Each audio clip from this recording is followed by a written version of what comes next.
What's up, everybody? This is Drew Hernan, and this is the Week 6 Drew Report.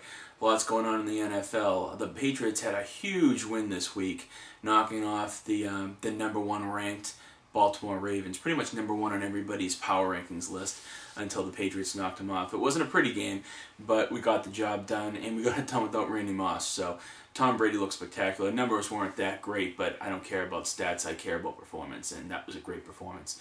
Deion Branch is back. I'm kind of done with Brandon Merriweather. I don't like his attitude. I don't like really anything about him. I don't think he's performing.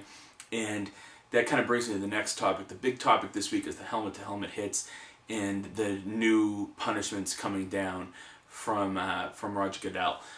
Personally, I didn't really think any of those hits, besides the Merriweather hit, were really dirty. The Merriweather, I think they need to realize they're paying these refs a lot of money, and they need them to be able to make judgment calls. You can have rules all you want, but sometimes you just have to look at a hit and decide whether it's dirty or not. The other ones I thought were clean hits that just happened to hurt the other person. The Merriweather hit, he jumped forward with his head and smashed it into somebody. That's just stupid. That hurt the team. Could have cost them the game. And then he walks over to the coach and throws his hands up and is like, "What? Well, I'll tell you what, you bashed your head into another guy's head. Stop being an idiot." If you've ever heard that guy's voice in real life, please go on YouTube while you're on it watching the Drew Report. YouTube Brandon Merriweather. You're not going to believe what this guy sounds like. He sounds like Prince or the lead singer of the time or something like that. If you listen to the sports radio in the morning, they go over it, but it's hilarious. You got to listen to it. So that's just my take on that. So let's get to the games this week. Stud of the week, EP. I think second time this year, EP, your stud of the week, 118 points, beating Jay, who's the number one overall point scorer, 118-66. So not such a good week for Jay. Tony Romo scores 27 points.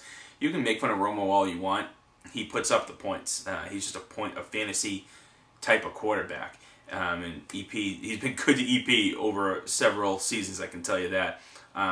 Andre Johnson and Greg Jennings got 19 points each. Arian Foster, man, that's really made the difference for EP's team this year. It was Arian Foster, 22 points. So huge week by EP. He's going to be in it the whole time. Jay, it's pretty obvious. He still has a really good team, but it's pretty obvious what happened. Malcolm Floyd got hurt, so he got like 1.5 points. Rivers didn't do much, and Rivers always does really well. Really, Jay's biggest person on the team was actually Pittsburgh's defense yet again. But that's just an aberration. That's not going to be really anything big. But and you know what? If you're going to have a bad week, have it the week you play someone that scores 118 points. Jay scored 115 points and lost. He'd be pretty angry right now. So that's what happens. Let's see here. The next highest scorer, Chris, came close to being the stud of the week. He had 114 points. Beat Dave 114-85. Good showing by both guys. Obviously really good by Chris. Chris actually has two of the top-rated quarterbacks right now. He has Kevin Cobb, who started for him, and he also has Aaron Rodgers, who did really well this week too. So that's going to be good for him. Word on the street is that regardless of what Kevin Cobb does, Michael Vick's going to be back. So Cobb's time is limited, but that's why I think Chris should entertain the trade that I offered him. So you look at that and you tell me if you want to make a move or make a re-offer, something like that. Pretty much everybody but Chris's kicker and his defense scored in double digits, so this explains Chris's big win this week. One thing he's going to have to take a look at is that Deshaun Jackson, who's one of his biggest point scorers, is out, and I don't know when he's going to be back. That's something really to consider. For Dave, it was a harder week for him. He really did well, 85 points. Considering that both Brady and Welker were stymied a little bit because they were playing the number one team. They were playing Baltimore, really good defense. So that held back their production a little bit. But LT and Joseph Addai were really good. He's getting first-round numbers out of out of LT. And Joseph Addai is doing really well. So I think Dave's going to be in this thing. Dallas Clark, he seems like he's been a little bit of a disappointment this season. I don't know if it was just this week or if it's been pretty much this season. But both good showing by both guys. Dave seems to be, I know his record's not that good, but he seems to be putting up pretty decent points, so I think he's going to turn it around. Next up is this week's Kick in the Dick. And this week it's me. Danielle beat me 86 to 77. Danielle, the lowest point scorer in the league, beat me 86 to 77. And I talked a little nonsense. It's pretty. I can tell you. I'll give you a little bit of background on what happened. Antonio Gates, who was one of my top guys, went out early, scored no points. So I got nothing out of him. And I made a stupid starting decision. I took out Jeremy Maclin and put in Percy Harvin based on some stardom-situm fantasy advice online, which was stupid because Harvin did nothing and Maclin had an incredible game. But really what it came down to is Danielle was like a couple points ahead of me, and it was coming down to one game. I had Reggie Wayne, and she had Ryan Terrain. I don't even know who Ryan Terrain is. I'll tell you who he is. Missy was desperate to beat me, so went online and took a chance, picked up a backup who was starting this week. See what he did, and what he did is torch the other team's defense and scored like 20-something points, and she ended up beating me by 10 points. So congratulations to Missy. I'm no longer undefeated. The commission is just a normal human like the rest of you, so it's very disappointing, but congratulations to Missy. And I'll get a little bit more into that when I get into the new mailbag. We'll close this game of the week. Fuji edged Tommy 74 to 72. Both have really good QBs, Manning and Breeze. Fuji won, but it wasn't his best showing. His team actually underperformed a little bit.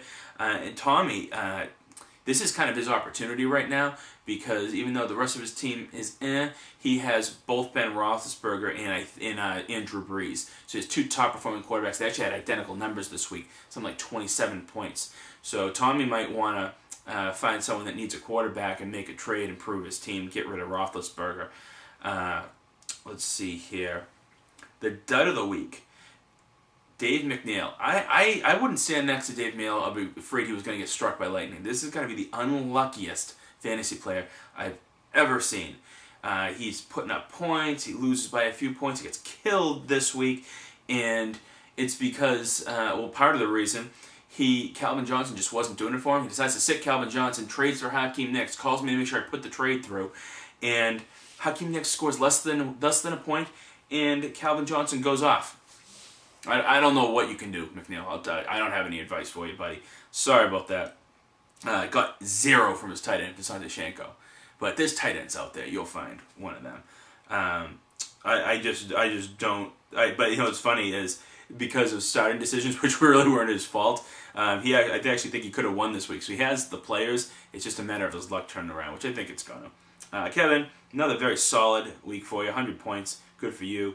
You even left some points on the bench, so you have even a better team. Pierre Garçon actually had some points this week on your bench, and he hadn't been doing anything, so maybe he's about to turn it around. And Chris Johnson's having another MVP-like year, so I think that's going to take you pretty deep into the whole thing. Now, as I mentioned, I'm decided to take a little bit of a different direction with the Drew Report. Instead of having the projections of the picks for next week, I'm going to do a mailbag now. So I did ask if anybody wanted to send me a question to address in the Drew Report, and I got one question from Danielle, and let's see how it goes. Let's see. This is from Danielle. In light of the big win by me in taking you down after your impressive start, how do you think my chances are of making a comeback and being a contender in the playoffs this season? Thanks, Kamish. Well, Danielle, mighty thank you for putting certain words there in caps to point out that I was defeated by you this week. Thank you very much. Now, I know some of you guys are probably thinking, all right, so Drew's undefeated record's gone. He got beat by Danielle. He's probably gonna, calm down and probably not be bragging as much. Wrong. I'm the commish. I have the Drew Report every week. I have the video camera and you don't. So I'm going to continue to talk smack every week. I'm going to destroy whoever I'm playing this week, and I'm going to smoke all of you guys in the playoffs because I'm a better human being than you are. But Danielle, to get to your question, the little stat for you. Both Danielle, the lowest scoring player in the league, and Jay, the highest scoring player in the league, have the exact same record right now. They're both even money, I believe 3-3. So that just tells you that it's way more important who you play, when you play it, making the right starting decisions. It's not really about how many points you score. It's a tiebreaker, but it doesn't matter.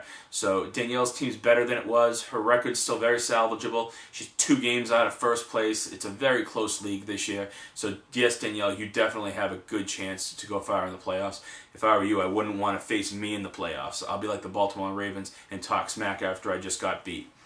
So that's it. If anybody wants a question answered in the Drew Report for next week, just shoot me an email. Or shoot me a text message, whatever you want to do. Everybody has my number, and I'll be glad to address your question in the Drew Report. So that's it. Good luck to the Pats this week. Facing a bit of a trap team in the San Diego Chargers, but I think they're going to pull it off. And I'll see everybody next week on the Drew Report.